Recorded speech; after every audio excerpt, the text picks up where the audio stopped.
Back to my YouTube channel 555 angel tarot card reading മലയാളത്തിലേക്ക് എല്ലാവർക്കും സ്വാഗതം. അപ്പോൾ സ്ക്രീനിൽ കാണിക്കുന്നതാണ് പേഴ്സണൽ റീഡിങ്ങിൻ്റെ വാട്സപ്പ് നമ്പർ. ഈ നമ്പറിൽ വാട്സപ്പിൽ മെസ്സേജ് ചെയ്ത് കഴിഞ്ഞാൽ പേഴ്സണൽ റീഡിങ്ങിൻ്റെ ഡീറ്റെയിൽസും കാര്യങ്ങളൊക്കെ അവിടെ അറിയിക്കുന്നതായിരിക്കും. നമ്മുടെ ചാനൽ ആദ്യമായിട്ടാണ് കാണുന്നതെങ്കിൽ ഉറപ്പായിട്ട് സബ്സ്ക്രൈബ് ചെയ്യുക. റീഡിംഗ് ഇഷ്ടപ്പെട്ടു കഴിഞ്ഞാൽ ലൈക്ക് ചെയ്യുക. സ്പിരിച്വൽ ജേർണി ഇഷ്ടപ്പെടുന്ന ആൾക്കാരിലേക്ക് ഈ വീഡിയോ ജസ്റ്റ് ഒന്ന് ഷെയർ ചെയ്ത് കൊടുക്കുക. നിങ്ങളുടെ അഭിപ്രായങ്ങൾ പോസിറ്റീവായിട്ട് കമൻറ്റ് ബോക്സിൽ പറയുക. ഹൈപ്പ് എന്ന് പറയുന്ന ഓപ്ഷൻ ക്ലിക്ക് ചെയ്തിട്ട് നമ്മുടെ ചാനൽ ഒന്ന് സപ്പോർട്ട് ചെയ്യുക.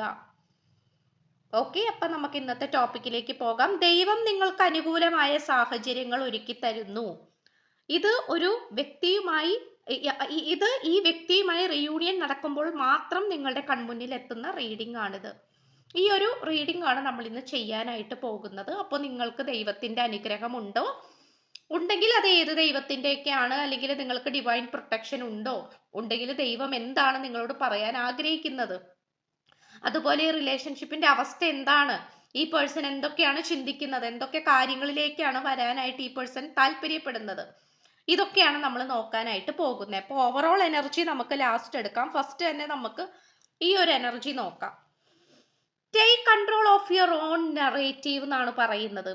ഇവിടെ നിങ്ങൾ എന്താണെന്ന് വെച്ച് കഴിഞ്ഞാൽ നിങ്ങൾ രണ്ടുപേരും, ഇപ്പോൾ നിങ്ങളായിക്കോട്ടെ, നിങ്ങളുടെ രണ്ടുപേരുടെയും എനർജിയാണ് ഇവിടെ വന്നിരിക്കുന്നത്. നിങ്ങളുടെയും ആയിക്കോട്ടെ, നിങ്ങളുടെ പേഴ്സൻ്റെയും ആയിക്കോട്ടെ, എനിക്ക് അങ്ങനെയാണ് പറയാൻ തോന്നിക്കുന്നത്. സാധാരണ നിങ്ങളുടെ പേഴ്സന് വേണ്ടിയിട്ട് എടുത്തിട്ടുള്ള എനർജിയാണ്, പക്ഷെ നിങ്ങളുടെ എനർജിയും ഇതിൽ വരുന്നുണ്ട്.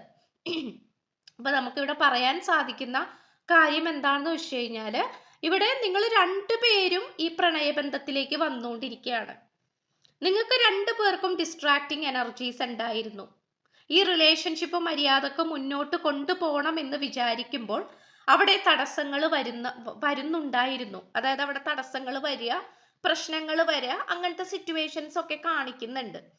അപ്പം എന്താന്ന് വെച്ച് കഴിഞ്ഞാൽ, നിങ്ങളാണെങ്കിലും ഈ റിലേഷൻഷിപ്പിലേക്ക് കോൺസെൻട്രേഷൻ ചെയ്യാമെന്ന് വിചാരിച്ചപ്പോൾ എന്താ പറയുക, നിങ്ങളെ മാറ്റി നിർത്തുന്ന രീതിയിലുള്ള ഡിസ്ട്രാക്റ്റിംഗ് ആയിട്ടുള്ള എനർജി നമുക്കിവിടെ കാണാനായിട്ട് സാധിക്കുന്നുണ്ട്.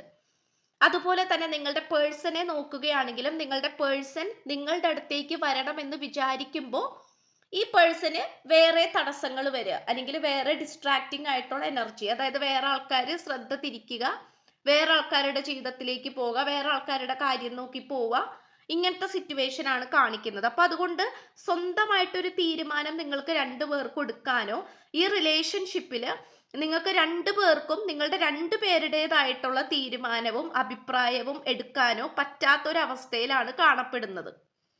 ഓക്കെ, അപ്പൊ എന്താണെന്ന് വെച്ച് കഴിഞ്ഞാൽ, ഇവിടെ കൺട്രോളിങ് എനർജിയാണ് കാണിക്കുന്നത്. അത് നിങ്ങളെ രണ്ടുപേരും കൺട്രോൾ ചെയ്തിരുന്നത് വേറെ ആരൊക്കെയോ ആണ്. ഇപ്പൊ നിങ്ങളെ ആണെങ്കിൽ നിങ്ങളുടെ പാരൻസ് ആയിരിക്കാം, ഈ പേഴ്സണെ ആണെങ്കിൽ ഈ പേഴ്സന്റെ കൂട്ടുകാരോ അല്ലെങ്കിൽ പാരൻസോ ആയിരിക്കാം.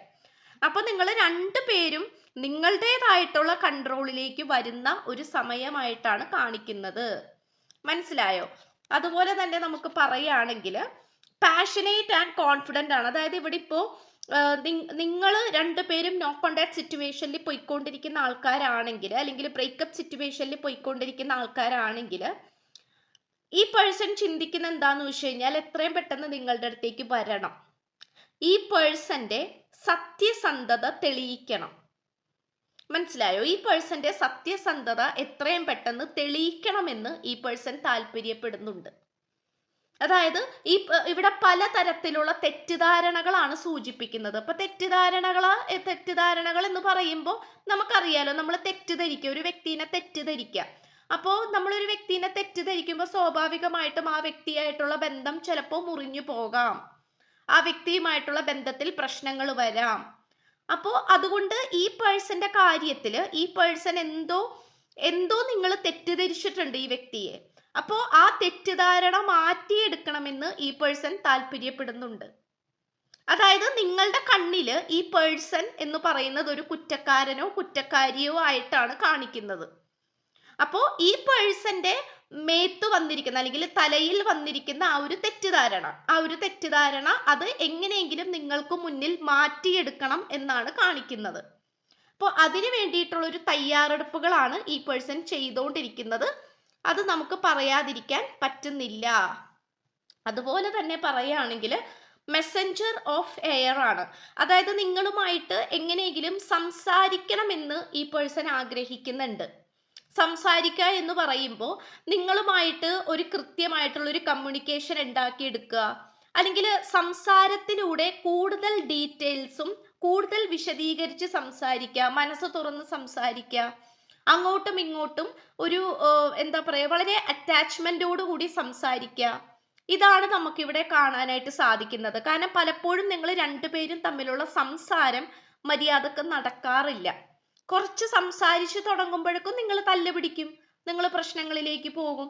അപ്പൊ അതുകൊണ്ട് മനസമാധാനമായിട്ട് സംസാരിക്കണമെന്ന് ഈ പേഴ്സൺ ചിന്തിക്കുന്നുണ്ട്. അപ്പൊ മനസമാധാനമായിട്ട് സംസാരിക്കണമെന്നും അതുപോലെ പോസിറ്റീവായിട്ട് നിൽക്കണമെന്നും ഈ പേഴ്സൺ ചിന്തിക്കുന്നുണ്ട്. അപ്പൊ ഇവിടെ ക്ലിയർ കട്ട് ആയിട്ടുള്ള ഒരു കമ്മ്യൂണിക്കേഷൻ ആണ് ഈ പേഴ്സൺ താല്പര്യപ്പെടുന്നത്. അത് നമുക്ക് പറയാതിരിക്കാൻ പറ്റുന്നില്ല. അതുപോലെ നോക്കുകയാണെങ്കിൽ ലെറ്റ് യുവർ ഫിയേഴ്സ് ഡിസോൾവ് ആണ്. ഇവിടെ പലവർക്കും തേർഡ് പാർട്ടി സിറ്റുവേഷൻ കാണിക്കുന്നുണ്ട്. കൂടുതലും തേർഡ് പാർട്ടി ആയിട്ട് കാണിക്കുന്നത് സ്വന്തം അച്ഛനും അമ്മയുമായിട്ടാണ്. അച്ഛനും അമ്മ, അല്ലെങ്കിൽ സ്വന്തം കൂടപ്പിറപ്പ്, സ്വന്തം ചേട്ടനോ അനിയത്തിയോ, അല്ലെങ്കിൽ ചേട്ടനോ അനിയനോ ചേച്ചിയോ അനിയത്തിയോ അങ്ങനെ ആയിരിക്കാം. അപ്പോൾ അവരെ പേടിച്ച് നിൽക്കുന്ന ഒരു സിറ്റുവേഷൻ ആയിട്ട് കാണിക്കുന്നുണ്ട്. ഒരു പേടിച്ച് നിൽക്കുക എന്നൊക്കെ പറയില്ലേ, നമ്മൾ തേർഡ് പാർട്ടീനെ പേടിച്ച് നിൽക്കുക. അതിപ്പോ വേറെ ബന്ധമായാലും മതി, ഇപ്പൊ എന്തു ആയിക്കോട്ടെ, തേർഡ് പാർട്ടി എന്ന് പറയുന്ന കണക്ഷൻ എന്തു ആയിക്കോട്ടെ, പക്ഷെ അവരെ പേടിച്ച് നിൽക്കുന്ന ഒരു സിറ്റുവേഷൻ ആയിട്ടാണ് കാണിക്കുന്നത്. ആ ഒരു പേടി എത്രയും പെട്ടെന്ന് ഇല്ലാതാക്കണമെന്ന് നിങ്ങളുടെ പേഴ്സൺ ആഗ്രഹിക്കുന്നുണ്ട്. കാരണം ഇങ്ങനെ പേടിച്ചു നടന്നു കഴിഞ്ഞാൽ കാര്യങ്ങൾ മുന്നോട്ട് പോകത്തില്ല. പേടിച്ചിരുന്നിട്ട് പ്രത്യേകിച്ച് കാര്യമില്ല, നഷ്ടങ്ങൾ മാത്രമേ ഉണ്ടാവുകയുള്ളൂ എന്ന് മനസ്സിൽ വിചാരിച്ചിട്ട് ആ പേടിയെ മറികടക്കുന്നതായിട്ട്, അല്ലെങ്കിൽ ആ പേടിയെ എങ്ങനെയെങ്കിലും മറികടക്കണമെന്ന് നിങ്ങളുടെ പേഴ്സൺ ആഗ്രഹിക്കുന്നുണ്ട് എന്നുള്ളതാണ്. അത് വളരെ നല്ലൊരു സൈനാണ്. അതുപോലെ ഈ പേഴ്സൺ ഒരുപാട് വർക്ക് ചെയ്യുന്നുണ്ട് എന്നുള്ളതാണ്. വർക്ക് ചെയ്യുന്നത് എന്തിനാണെന്ന് ചോദിച്ചു കഴിഞ്ഞാൽ ഒരുപാട് പൈസ കിട്ടാനൊന്നും വേണ്ടിയിട്ടല്ല, സമാധാനം കിട്ടാൻ വേണ്ടിയിട്ടാണ്. അതായത് വീട്ടിലിരിക്കാനും നാട്ടിലിരിക്കാനും പറ്റാത്ത ഒരു അവസ്ഥയായിട്ട് കാണിക്കുന്നുണ്ട് ഈ പേഴ്സൺ. ഇപ്പൊ വീട്ടിലിരുന്ന് കഴിഞ്ഞാൽ ഭ്രാന്ത് പിടിക്കുന്ന അവസ്ഥ. ഇപ്പൊ വീട്ടുകാര് മെക്കിട്ട് കയറുക, വീട്ടുകാര് പറയുന്നതിനനുസരിക്കേണ്ടി വരിക, അവര് പറയുന്നത് കേൾക്കുക, അവരുടെ കുത്തുവാക്കുകൾ കേട്ട് മതിയായിട്ട് നിൽക്കുക, മടുത്ത് നിൽക്കുക. അപ്പോൾ അല്ലെങ്കിൽ ഇപ്പൊ ഹോസ്റ്റലിലാണെങ്കിലും കൂട്ടുകാരായിട്ട് നിൽക്കാൻ പറ്റാത്ത അവസ്ഥ. അപ്പൊ അതുകൊണ്ട് ഓവർ ടൈം എടുത്ത് വർക്ക് ചെയ്യുന്നതായിട്ട് നമുക്ക് ഇവിടെ കാണാനായിട്ട് സാധിക്കുന്നുണ്ട്. അത് ഒരുപാട് ജോലി ചെയ്യാനുള്ള കൊതി കൊണ്ടല്ല, ആ ഒരു സാഹചര്യത്തിൽ നിന്നും, അതായത് വീട്ടിൽ ഇരിക്കേണ്ട അവസ്ഥ വന്നു കഴിഞ്ഞാൽ ആ ഒരു സാഹചര്യത്തിൽ നിന്നുമൊക്കെ പുറത്തേക്ക് കടക്കാൻ വേണ്ടിയിട്ട്, അല്ലെങ്കിൽ ഒരു അല്പം ആശ്വാസം, ഒരുപാട് ജോലി എടുക്കേണ്ടി വന്നാലും വേണ്ടൂല, മനസ്സിനൊരു ആശ്വാസം കിട്ടുമല്ലോ എന്നുള്ള രീതിയിൽ ഈ പേഴ്സൺ ഒരുപാട് ജോലി എടുത്തുകൊണ്ടിരിക്കുന്നതായിട്ട്, പണി എടുത്തുകൊണ്ടിരിക്കുന്നതായിട്ട് കാണിക്കുന്നുണ്ട്. അതുകൊണ്ട് തന്നെ അതിൻ്റെതായിട്ടുള്ള ഹെൽത്ത് പ്രോബ്ലംസും ഈ വ്യക്തിയെ അലട്ടിക്കൊണ്ടിരിക്കുകയാണ്. ഓവറായിട്ടൊക്കെ നമ്മൾ ജോലിയൊക്കെ ചെയ്യുമ്പോൾ അങ്ങനെയാണല്ലോ, നമ്മൾ ഉറക്കമൊക്കെ കുറവായിരിക്കും, നമുക്ക് ഹെൽത്ത് ഇഷ്യൂസ് വരും, ഇങ്ങനത്തെ കാര്യങ്ങളൊക്കെ കാണിക്കുന്നുണ്ട്, സ്ട്രെസ്സൊക്കെ കാണിക്കുന്നുണ്ട്. പക്ഷെ എങ്കിൽ പോലും ഈ പേഴ്സൺ ഓവറായിട്ട് ജോലി ചെയ്തുകൊണ്ടിരിക്കുന്നതായിട്ടാണ് കാണിക്കുന്നത്.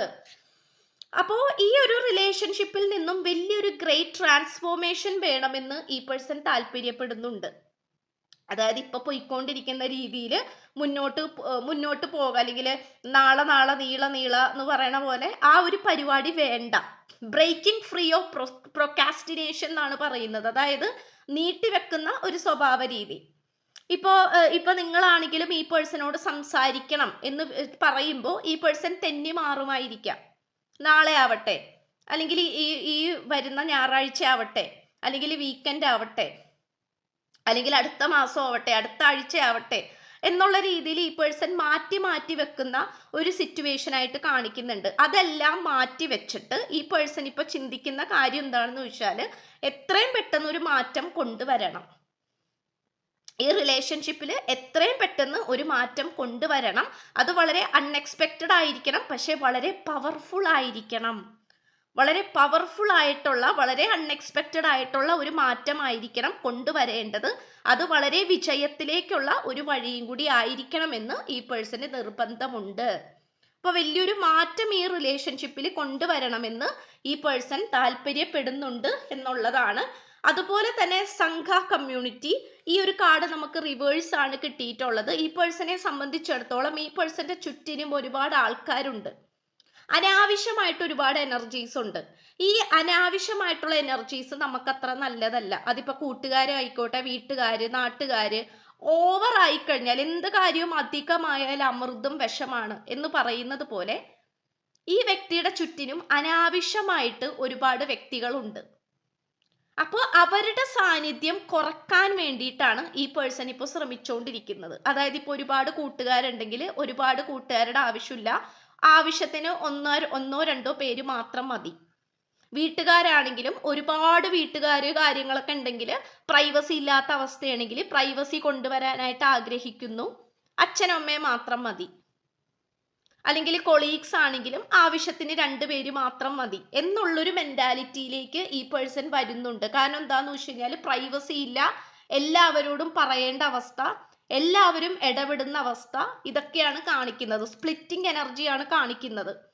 ഈ പറയുന്ന എല്ലാവരുമായിട്ട് ഇടപഴകി കഴിഞ്ഞു വരുമ്പോൾ ഈ വ്യക്തിക്ക് നിങ്ങളോട് സംസാരിക്കാനും നിങ്ങളുമായിട്ട് സമയം ചെലവഴിക്കാനും ഉള്ള എനർജി ഈ വ്യക്തിക്ക് കിട്ടുന്നില്ല എന്നാണ് കാണിക്കുന്നത്. ഇപ്പോൾ ഫോർ എക്സാമ്പിൾ ഒരുപാട് കൂട്ടുകാർ, ഫ്രണ്ട്സ് ഒക്കെ ഉണ്ടെങ്കിൽ അവരുമായിട്ട് ചിൽ ഔട്ട് ചെയ്ത് കഴിഞ്ഞ് കഴിയുമ്പോൾ നിങ്ങളുടെ അടുത്തേക്ക് വരാനുള്ള എനർജി ഇല്ല. അപ്പോൾ അതും റിലേഷൻഷിപ്പിന്റെ തകർച്ചയ്ക്ക് ഒരു കാരണം തന്നെയാണ്. അപ്പം അത് നമുക്കിവിടെ കാണാനായിട്ട് സാധിക്കുന്നുണ്ട്. ഓവറോൾ എനർജി നമുക്ക് നോക്കാം. നിങ്ങൾക്ക് ഡിവൈൻ പ്രൊട്ടക്ഷൻ ഉണ്ട്. ഭദ്രകാളി ദേവീനെയാണ് കിട്ടിയിരിക്കുന്നത്. Energetic clearing during crisis, the holy one herself may be emptying your fear and attachment, preparing to receive your luminous plan എന്നാണ് കാണിക്കുന്നത്. അപ്പോൾ ഉറപ്പായിട്ടും നിങ്ങൾ പേടിക്കേണ്ട ആവശ്യമില്ല. നിങ്ങളുടെ ശത്രുക്ഷയം വരിക തന്നെ ചെയ്യും. കാരണം നിങ്ങൾ ആരെയാണോ പേടിക്കുന്നത്, നിങ്ങളുടെ ജീവിതത്തിലായിരിക്കാം, നിങ്ങളുടെ പ്രണയബന്ധത്തിലായിരിക്കാം, നിങ്ങളുടെ കരിയർ ലൈഫിലായിരിക്കാം, നിങ്ങൾ ആരെയാണോ പേടിക്കുന്നത് അത് നിങ്ങൾ വിട്ടേക്ക്. അത് ദേവി നോക്കിക്കോളും, കാളിയമ്മ നോക്കിക്കോളും. ഇതാണ് കാണിക്കുന്നത്. ഡിവൈൻ പ്രൊട്ടക്ഷൻ നമുക്കിവിടെ കാണാനായിട്ട് സാധിക്കുന്നുണ്ട്. അതായത് the evil energy will be cooked എന്നാണ് പറയുന്നത്. അതായത് നെഗറ്റീവ് ആയിട്ടുള്ള എനർജി നശിപ്പിച്ചു കളയാൻ കഴിവുള്ളൊരു രൗദ്ര അല്ലെങ്കിൽ ഉഗ്രരൂപിണിയാണ് നമ്മുടെ ഭദ്രകാളി അമ്മ എന്ന് പറയുന്നത്. അപ്പം ആ ഒരു ദേവിയുടെ, ഭദ്രകാളി ദേവിനെ ഉപാസിക്കുന്നവരുണ്ടാകാം. അപ്പം അവരുടെയൊക്കെ ഒരു എനർജിയാണ് നമുക്കിവിടെ കിട്ടിക്കൊണ്ടിരിക്കുന്നത്. അതിപ്പോൾ ചോറ്റാനിക്കരമ്മ, കൊടുങ്ങല്ലൂരമ്മ അങ്ങനെ ആയാലും മതി. ഓക്കെ, സെയിം എഫക്റ്റ് ആണ്. അതുപോലെ തന്നെ നമുക്ക് ഗണപതിനെയും കിട്ടിയിട്ടുണ്ട്. ഗണപതി ഭഗവാനെയും പ്രാർത്ഥിക്കുന്നവരെ നമുക്കിവിടെ കാണാനായിട്ട് സാധിക്കുന്നുണ്ട്. ഗണപതിക്ക് തേങ്ങ ഉടക്കുക, അങ്ങനത്തെ സിറ്റുവേഷൻസ് ഒക്കെ കാണിക്കുന്നുണ്ട്. കാരണം നിങ്ങൾക്ക് ഒരുപാട് തെറ്റിദ്ധാരണകളാണ് ഉള്ളത് ഈ റിലേഷൻഷിപ്പിൽ ആരാണ് ഇടപെടുന്നത്, ആരാണ് കൺഫ്യൂഷൻസ് ആക്കുന്നത്. ഒരുപാട് കൺഫ്യൂഷൻസ് ഉണ്ട് ഈ റിലേഷൻഷിപ്പിൽ, ഒരുപാട് കൺഫ്യൂഷൻസ് ഉണ്ട്. അപ്പോൾ ആ കൺഫ്യൂഷൻസ് മാറാൻ വേണ്ടിയിട്ടും യഥാർത്ഥത്തിൽ തടസ്സങ്ങളെല്ലാം മാറി നല്ലൊരു വഴി തുറക്കാനും വേണ്ടിയിട്ട് ഇവിടെ ഗണപതിനെയാണ് കിട്ടിയിരിക്കുന്നത്. അപ്പോൾ ഗണപതിക്ക് നിങ്ങൾ തേങ്ങ ഉടയ്ക്കുന്നുണ്ടാകാം, അല്ലെങ്കിൽ ഗണപതി ഹവനം ചെയ്യുന്ന ആൾക്കാരായിരിക്കാം, ഗണപതിയെ ഭജിക്കുന്ന ആൾക്കാരായിരിക്കാം. നമുക്കിവിടെ അത് കാണാനായിട്ട് സാധിക്കുന്നുണ്ട്. വളരെ ബ്യൂട്ടിഫുൾ ആയിട്ടുള്ള എനർജിയാണ് കിട്ടിയിട്ടുള്ളത്. അതുപോലെ തന്നെ ഏസ് ഓഫ് ഗബ്രിയേൽ ആണ്. Gift of passion, opportunity and inspiration. Gabriel ഏഞ്ചലിന്റെ എനർജിയാണ് നമുക്ക് കിട്ടിയിട്ടുള്ളത്. ഇത് വീണ്ടും ചാൻസ് തരുന്ന ഒരു ഏഞ്ചലിന്റെ എനർജിയാണ്. എത്രത്തോളം നഷ്ടപ്പെട്ടു പോയാലും, എത്രത്തോളം കഴിഞ്ഞു എന്ന് വിചാരിച്ചാലും, തീർന്നിടത്ത് നിന്ന് പുതിയ അവസരം നൽകുന്ന ഒരു ഏഞ്ചലും കൂടിയാണ് ഗബ്രിയേൽ ഏഞ്ചൽ എന്ന് പറയുന്നത്. അപ്പോൾ ഈ ഒരു ഏഞ്ചലും നിങ്ങളോടൊപ്പം ഉണ്ട് എന്നാണ് കാണിക്കുന്നത്. 1 വീക്ക് കിട്ടിയിട്ടുണ്ട്, ഒരാഴ്ച. Musical instrument within 1 day.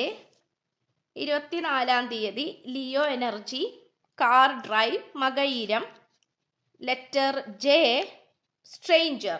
ഇത്രയുമാണ് നമുക്ക് ലഭിച്ചിട്ടുള്ള ക്ലൂസ് എന്ന് പറയുന്നത്. അപ്പോൾ സ്ക്രീനിൽ കാണിക്കുന്നതാണ് പേഴ്സണൽ റീഡിങ്ങിൻ്റെ വാട്സപ്പ് നമ്പർ. ഈ നമ്പറിൽ വാട്സപ്പിൽ മെസ്സേജ് ചെയ്താൽ മതി. പേഴ്സണൽ റീഡിങ്ങിൻ്റെ ഡീറ്റെയിൽസും കാര്യങ്ങളൊക്കെ അവിടെ അറിയിക്കുന്നതായിരിക്കും. നമ്മുടെ ചാനൽ ആദ്യമായിട്ടാണ് കാണുന്നതെങ്കിൽ ഉറപ്പായിട്ട് സബ്സ്ക്രൈബ് ചെയ്യുക, ലൈക്ക് ചെയ്യുക, ഷെയർ ചെയ്യുക, സപ്പോർട്ട് ചെയ്യുക, കമൻറ്റ് ചെയ്യുക. സോ പുതിയൊരു വീഡിയോ ആയിട്ട് വരുമ്പോഴത്തേക്കും എല്ലാവരും ഹാപ്പി ആയിട്ടും ഹെൽത്തി ആയിട്ടും ഇരിക്കുക. So by.